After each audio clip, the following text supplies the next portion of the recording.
Esta tarde el Ministerio Público del Perú informó que fue capturado el expresidente Alejandro Toledo en los Estados Unidos. Según la cuenta de Twitter de la Fiscalía, el exmandatario se encuentra en su primera comparecencia ante las autoridades judiciales norteamericanas como parte del proceso orientado a lograr su retorno al país suramericano. Recordemos, Toledo es solicitado por la justicia peruana por presuntamente haber recibido más de 20 millones de dólares en sobornos dentro del escándalo de la constructora brasileña Odebrecht.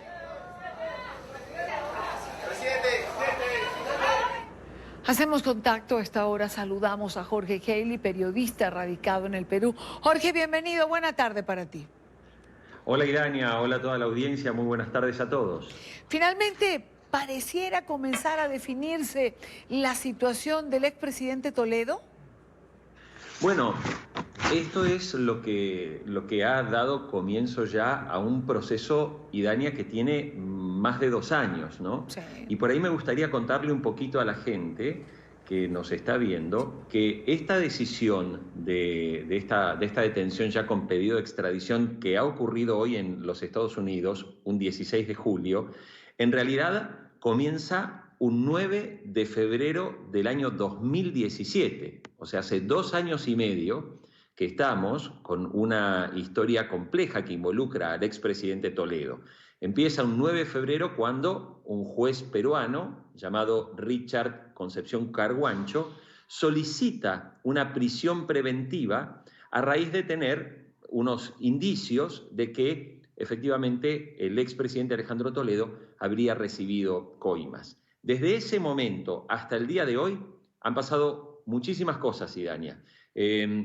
Recién a finales del año 2017 es cuando el gobierno del Perú, en este caso la justicia, inicia el proceso de pedido de extradición. Es decir, de febrero hasta diciembre se armó toda la instrucción y todo el proceso para hacer la solicitud de extradición del expresidente.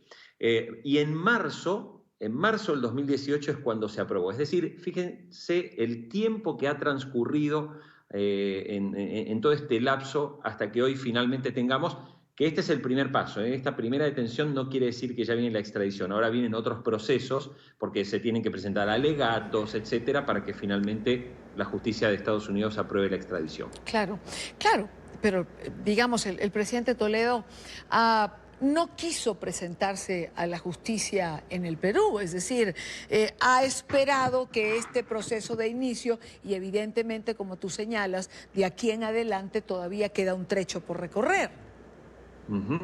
Exactamente. Aquí habría que destacar también las razones por las cuales la justicia del Perú solicita la extradición de Toledo. Son básicamente 2 causas que la justicia peruana, por las que se pide la detención de Toledo. Hay una prisión preventiva, que es por el caso Odebrecht, la tormenta Odebrecht, que sabemos lo que ha causado en toda América Latina, pero después hay otro caso que toca el punto de Odebrecht, pero aquí en el Perú se conoció como el caso Ecoteva. Ecoteva fue un caso por el que ya la Fiscalía, hace un mes nada más, solicitó 16 años de prisión con 8 meses, 16 años y 8 meses de prisión para el expresidente Toledo y su esposa Elian Karp por el llamado caso Ecoteva, que si quieres, Iraña, te cuento de qué se trató. O sea, fue un proceso de lavado de activos, claro, que terminó involucrando a Toledo, y todo por algo que para mucha gente con un poquito de sentido del humor podríamos responsabilizar a la suegra de Toledo, de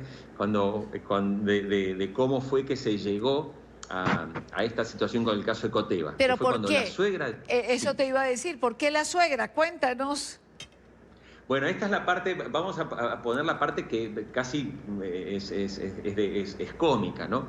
A ver, la suegra de Toledo, sí, la mamá, digamos, de la esposa de Toledo, es una mujer que se llama Eva Fernenbuch.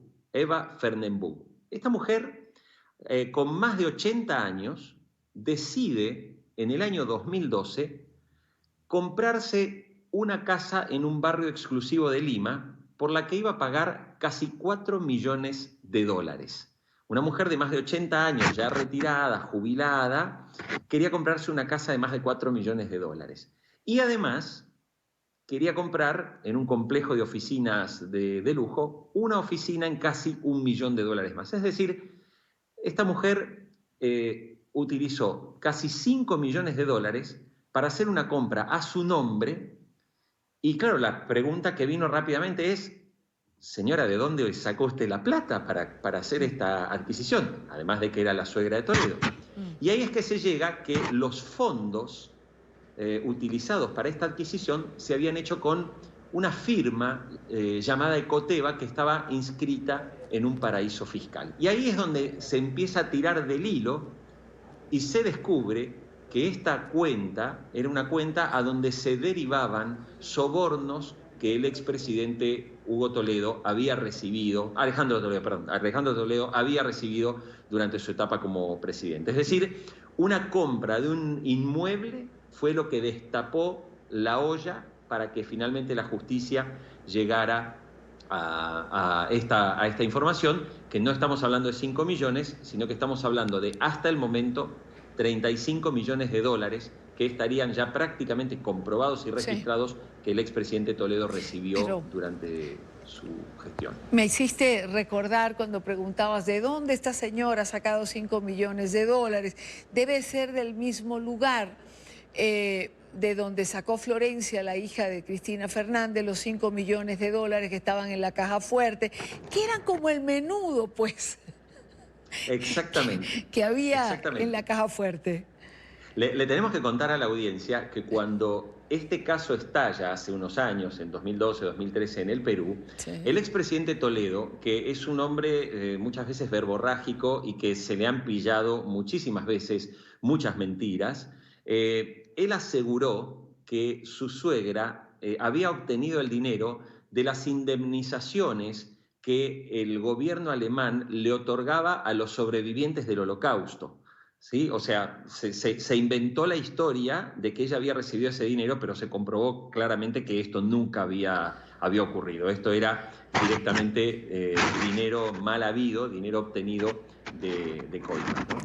Oye, Jorge, de verdad que calladito, creo que se ve más bonito, ¿no? Porque todo lo que fue hablando fue comprometiéndolo más. Ahora, y finalmente, Jorge, la justicia peruana espera que este proceso llegue a buen término para ellos y el presidente sea extraditado al Perú.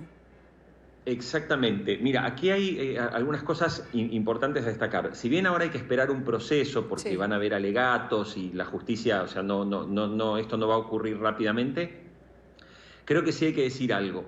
Indudablemente, en un año para el Perú, donde la situación económica peruana está estable, pero no se registran los niveles de actividad económica de otros años, ni de crecimiento, sí, evidentemente para un gobierno como el de Martín Vizcarra, que paulatinamente ha venido bajando su popularidad, este golpe de efecto del día de hoy indudablemente le va a ayudar. Porque sí es cierto, Idania, que los peruanos hace mucho tiempo están esperando justicia. Recordemos que tenemos al expresidente PPK totalmente comprometido también con causas vinculadas con el caso Odebrecht. Tenemos a un expresidente que se suicidó, como el expresidente Alan García, en el momento en que iban con la orden de arresto. Y tenemos ahora a un expresidente ya con un pedido de extradición en marcha. O sea, evidentemente para la gente, para la población, esto es una buena noticia porque vuelve a poner sobre el tapete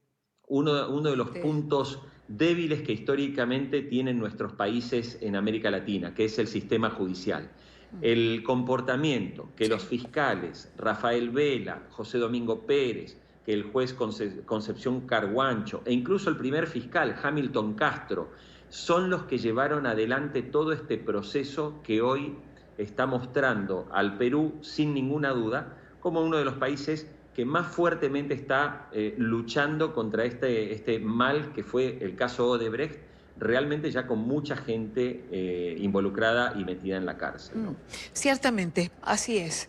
Es uno de los países, creo que, donde más ha actuado la justicia en relación a Odebrecht, sobre todo si lo comparamos con Colombia, por ejemplo, donde la ciudadanía se queja de que no se ha hecho tanto como se debería hacer. Jorge, te agradezco mucho, como siempre, por compartir con nosotros estos minutos. Gracias, Idani, y hasta cualquier momento. Seguro que sí. Buena tarde. Jorge Haley, periodista radicado en Perú.